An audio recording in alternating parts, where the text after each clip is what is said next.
చూడండి, ఈరోజు మనం అంటే రీసెంట్గా కోడింగ్ డీకోడింగ్ చెప్పుకున్నాం కదా. ఇక మనం ఈరోజు ఒక సింపుల్ క్వశ్చన్ షార్ట్ కట్లో, అంటే ఎక్కువ టైం కాదు, చూడండి ఒక్కసారి. వాడు ఏమన్నాడు, ఫ్లవర్ని ఈ కోడ్లో రాశాడు. ఫ్లవర్ని ఈ కోడ్లో రాశాడు.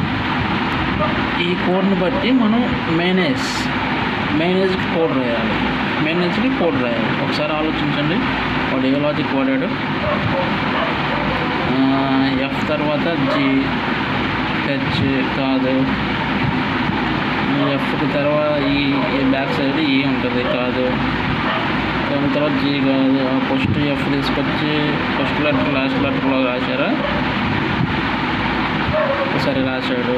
నెక్స్ట్ లెటర్ ఎల్ తర్వాత ఇది